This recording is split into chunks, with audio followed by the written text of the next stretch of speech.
Bonjour monsieur. Bonjour madame. Comment vous vous sentez? Je me porte très bien. Merci bien. Pouvez-vous vous présenter?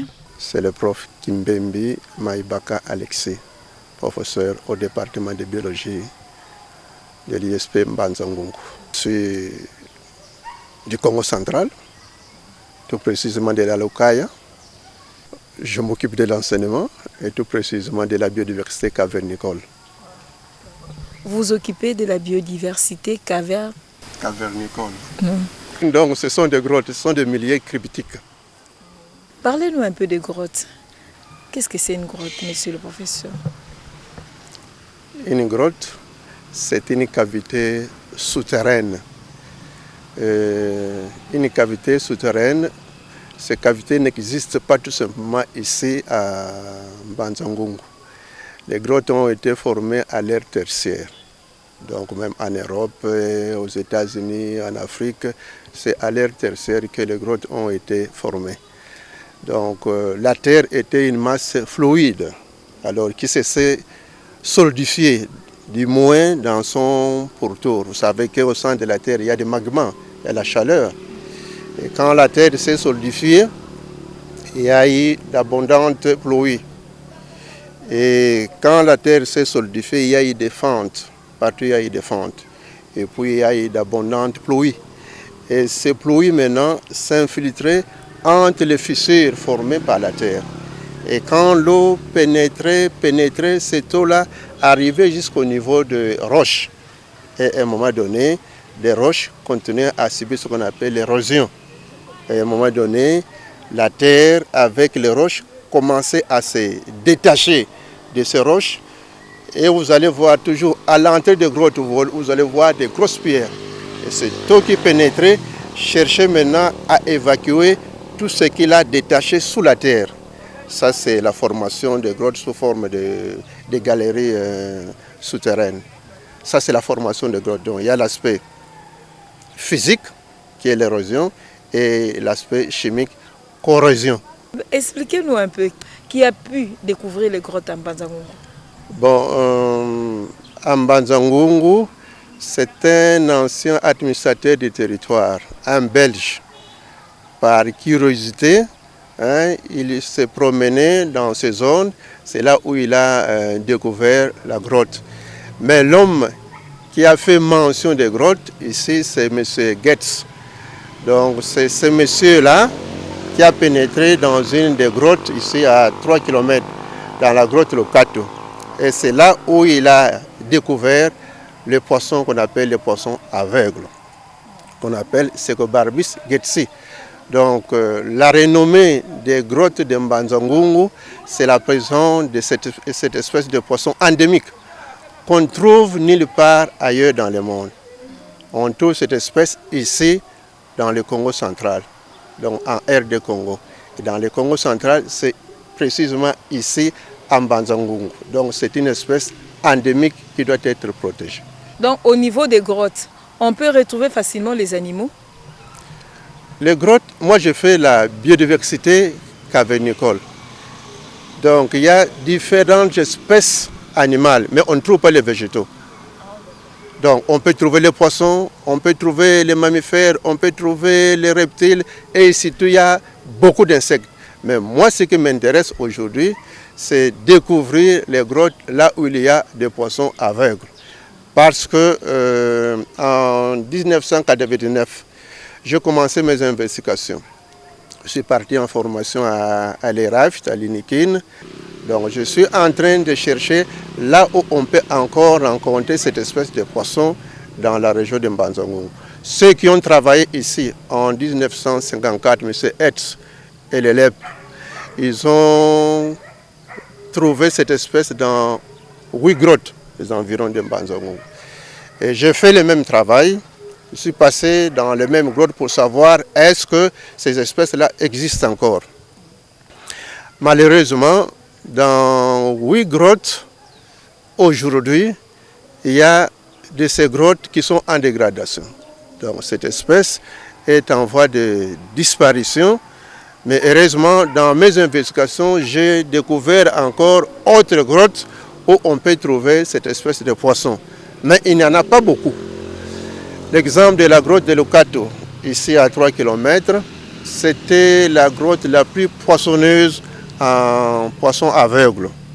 Mais je fais maintenant ce qu'on appelle la surveillance continue. Donc je vérifie toujours dans ces grottes. Je suis entré ici dans les environs de Mbanzongo dans 25 grottes. Et j'ai découvert encore 6 autres grottes où on peut trouver les poissons aveugles. Mais le plus grand problème aujourd'hui, c'est la dégradation. Voyez-vous que maintenant, on dit que la ville de Mbanzongo doit s'étendre jusqu'à 11 km. Et si cette ville s'étend jusqu'à 11 km, eh bien, on risque de construire dans les environs des grottes. Et aujourd'hui, on n'a pas encore construit, mais il faut voir avec la démographie, avec l'urbanisme, comment on a la dégradation des grottes de Mbanzongo. Merci bien, monsieur Alexis. Dites-nous un peu, est-ce que les poissons aveugles là sont comestibles, sont mangeables? Les poissons aveugles, Est-ce qu'on peut les consommer? ce sont les poissons comme les autres espèces de poissons, mais ils sont protégés, d'où on ne peut pas les consommer. Même nous, quand nous faisons des recherches, il y a ces recherches peut-être comportementales, mais par exemple faire la biologie de reproduction, on ne peut pas. Parce s'il faut faire la biologie de reproduction, il faut toujours capturer et puis tuer. Donc, ce sont des poissons protégés. Et les autochtones ont leur façon de protéger un peu ces poissons. Ils disent, si vous prenez de ces poissons, si vous les prenez, vous risquez d'avoir des enfants aveugles. Donc ça c'est une façon, leur façon de protéger. Mais ce sont des poissons comme tout autre. Il y a ceux-là qui disent, si vous prenez ces poissons, dès que vous allez les faire sortir de l'eau, il sera en putréfaction. Ça, ce sont leur protection, mais c'est une espèce qui est protégée. Comment est-ce que le poisson évolue? Pourtant, ils n'ont pas Dieu. Un poisson, c'est comme tout autre poisson. Lui, son ancêtre serait Barbus, mais lui, c'est Seco, donc il n'a pas Dieu. Quand vous regardez au niveau des yeux, il n'y a que des opercules. Les poissons ont un système qu'on appelle ligne latérale. Quand vous regardez les poissons, c'est le flanc, ligne latérale. Et au niveau des lignes latérales, il y a des cellules qu'on appelle méroblastes. Ces méroblastes-là, quand les poissons nagent, eh bien, ces cellules-là reçoivent un peu les ondulations de l'eau. Donc, même quand vous jetez une pierre dans l'eau, ces ondulations vont aller jusqu'au niveau des méroblastes. Et les poissons peuvent maintenant mesurer à quelle distance se trouvent les dangers. C'est comme un peu l'écolocation des microchiroptères, des chauves-souris. Les chauves-souris, quand il évolue, il envoie un son, et quand le son atteint un obstacle, ça revient. Alors ces poissons ont également ce système-là. Même si un insecte tombait dans l'eau, eh bien ces vibrations-là atteignent la ligne latérale. Et le poisson peut aller jusqu'à pour prendre l'insecte. Donc ils ont des lignes latérales. Il y a 3 types de grottes ici. Il y a des grottes sèches. Donc quand vous entrez comme ça, pas d'eau. Vous pouvez entrer dans une grotte. À l'intérieur, vous trouvez un cours d'eau. Mais il y a ces grottes, dès l'entrée, vous avez un cours d'eau. Mais là où il y a les poissons aveugles, nécessairement, on doit avoir un cours d'eau. Sans eau, le poisson n'a pas sa place. Parce qu'il y a parfois des crustacés là-dedans. Donc, les poissons aveugles ont besoin de l'eau. Il n'y a pas que des poissons aveugles. Il y a aussi parfois des clarias à l'intérieur. Il y a des barbus à l'intérieur. Mais ceux-là, la caractéristique, eh bien, ce sont des albinos et ils n'ont pas Dieu.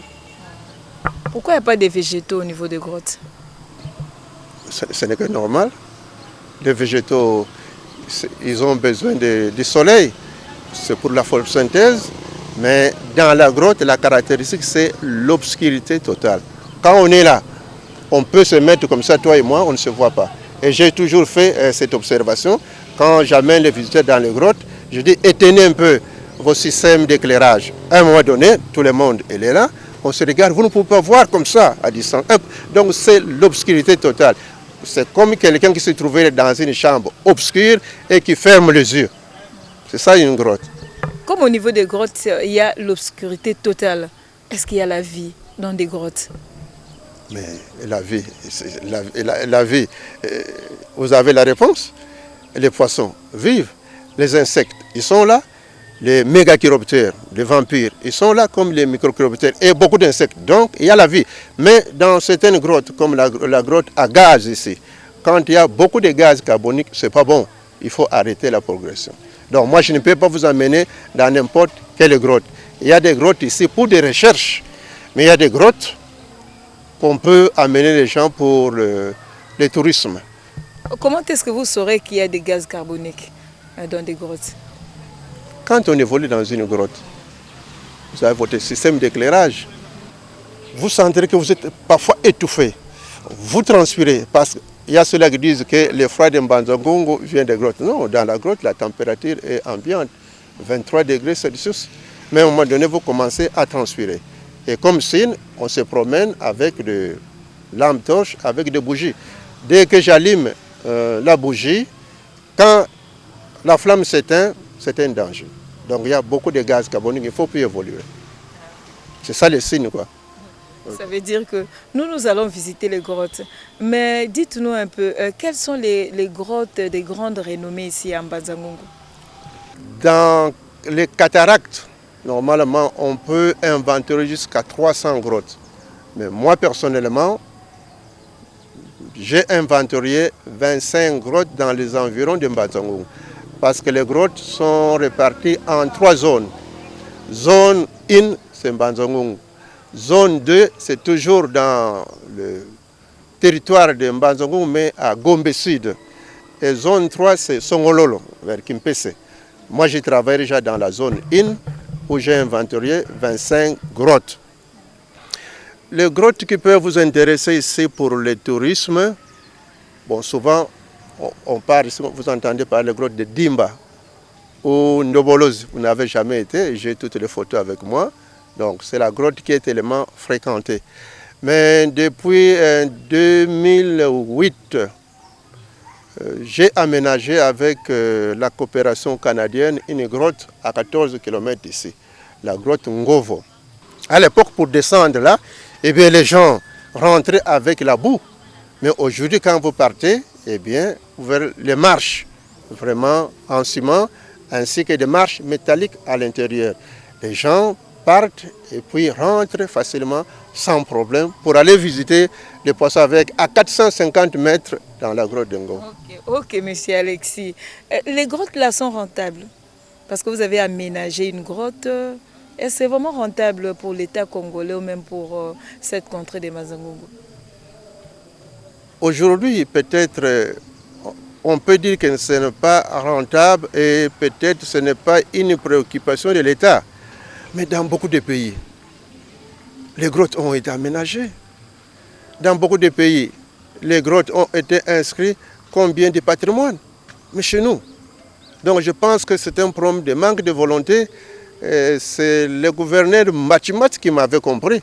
Mais malheureusement, il a quitté la province. C'est lui qui voulait réellement apporter un peu le tourisme souterrain. C'est lui qui voulait aménager parce qu'il faut la voie d'accès. Même si nous partons là avec nos jeeps ou bien les bus, on arrive, mais il faut vraiment aménager la voie d'accès. Je peux dire que maintenant, ce n'est pas tellement rentable parce que nous n'avons même pas cette culture. Ce sont les Européens qui viennent voir les poissons aveugles.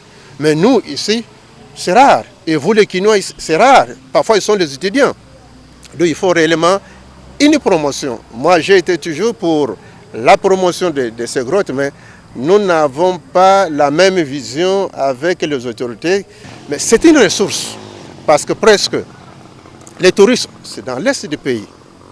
Mais dans l'ouest du pays, le tourisme est vraiment nul. Or, quand vous prenez la voie à partir de Kinshasa jusqu'à l'océan, mais il y a beaucoup de sites. Donc vous passez à Zongo, vous passez jardin botanique, vous arrivez ici, vous avez grotte, à Kempese vous avez chute de Vampa, vous partez, vous traversez Pont Maréchal, de l'autre côté vous avez Baoba de Sanlé et de l'autre côté Timanti, Nsiamfumu, vous avez l'océan, c'est magnifique. Mais ça, la caractéristique de Mbanzangongo, les grottes, vous ne trouverez ça nulle part. Donc c'est l'État. Normalement, quelqu'un qui veut investir, il doit mettre beaucoup d'argent. Mais si l'État prenait les choses à main, je pense que ça peut être un élément qu'on va ajouter pour le développement de notre province. Merci beaucoup, monsieur le professeur Alexis. Je te remercie, maman, pour vous avoir tourmenté et venir avoir des informations sur les grottes de Mbanzango.